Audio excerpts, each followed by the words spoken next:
But when you say that you were collecting data preventively, were you only doing that from using the Access to Information Law, or did you have a wider information gathering strategy? I mean, I don't know how many requests, if you know how many requests you filed over the years, but presumably you have other sources of information that you're pulling together as well. Is that?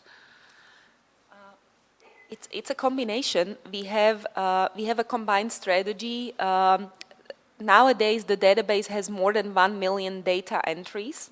So I don't know the precise number of the requests, but there are thousands of FOIA requests over the years. And we decided to rely on the FOIA requests because you are sure that you are handling official documentation and you can hold the government accountable for the information it gives you. While if the same documents are provided to you by sources, you never know if they are not working editions of the document and so on. So we decided to rely on FOIA. That's our main strategy. And we have a little side strategy, which is monitoring the media and try to exert connections from the media monitoring. So we are not interested in media monitoring as such, but for example, if we track information that the minister appeared at the reception with his school friend whose name is so-and-so and who runs such a business, then we will track that to the database. And over the years, you have another spider net of connections built from these media monitorings. And of course, you have to be careful because most of this information is provided by tabloid newspapers and their society columns. So you have to be careful in judging which information is reliable and which not. So that's why we have a special editor for that part of monitoring. And the fact that a minister happens to be at a cocktail person with a person who happens to be an alleged mafia boss doesn't mean that they're actually any connection between them, does it? Not necessarily. No, it's just a neutral data entry. Okay. Okay. And I just wonder, maybe both for Carlos and Zuzana, because Vanja, you were mentioning yesterday about getting documents leaked to you as well. And I wonder, in your data gathering work with all your FOI requests, have you had that as well, where you've had key documents being leaked and then you've had to try to figure out, do we use this in its unofficial leaked form, or do we try to request it and get it formally from the government? In our strategy, we use the law, and all information that we want, we request it formally through the mechanisms and the procedures established by the law. At the same time, we try to access as much information possible from all sources possible. But for us, working through the law has two reasons. The first is that you want to build your legal case in case you have to litigate later, no? So you want to have a written record that you have respected the procedures and the law, and if you don't access the information, it's not because you did something wrong, it's because the authorities are refusing to give it to you.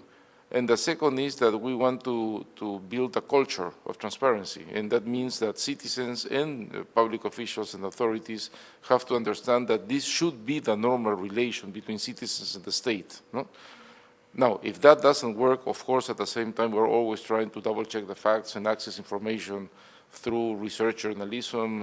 If a leak comes in and we happen to have in our hands a piece of information that will allow us to contrast reality with whatever we are giving through the law, then of course that's welcome. But for us, it is very, very important to use the law and establish procedures, because we find that's a way to protect the law and to make it known and to build a culture of trust between citizens and authorities that you don't build if you are only using leaks or you are only going under the table and then finding information and denouncing the public officials. That's useful sometimes. Of course, if we have the possibility, we use that, but our main means of work is the formal procedure. Okay, thanks. No, I think that's very important, both to put yourselves in a stronger position by having the information formally and to contribute to building the culture of transparency. So there's a sort of dual strategy for trying to do things formally. Zuzana, how about you? We also use FOIA. We would never rely on a document only leaked to us. So what we also try to do that partly because we want to protect our sources. So if we get a document which is leaked, we try to request the same document from the government. And usually we find out that just through the FOIA request, you have a wonderful investigation. You don't really need to rely on those documents. I would like to comment on the part related to official documents. I agree, whenever it's possible, we are also trying to get the official documents through FOIA. I'm talking about documents that have been leaked. Sometimes you just have no time for that. If you're dealing with fight against corruption.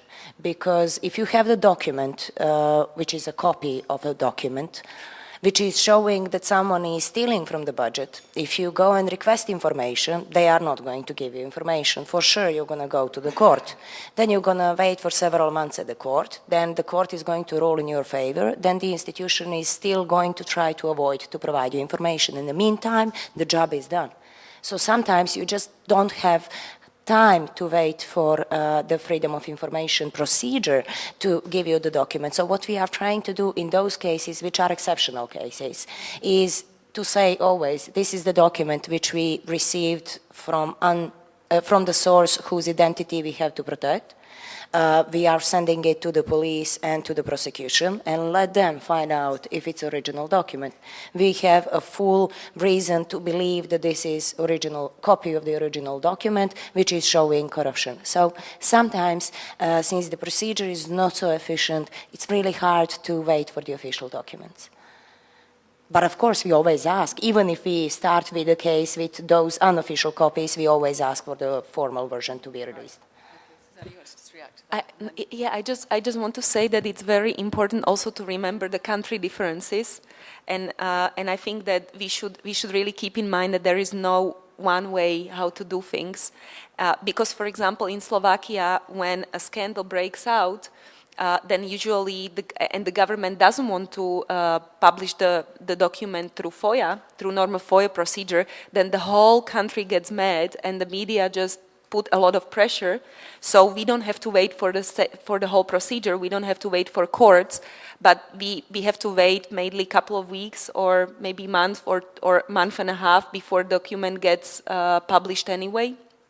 So this is, I think that there is a synergy in the country that we can see that the FOIA procedure can get sped up by the pressure and by media involvement, which is also interesting. That's very interesting.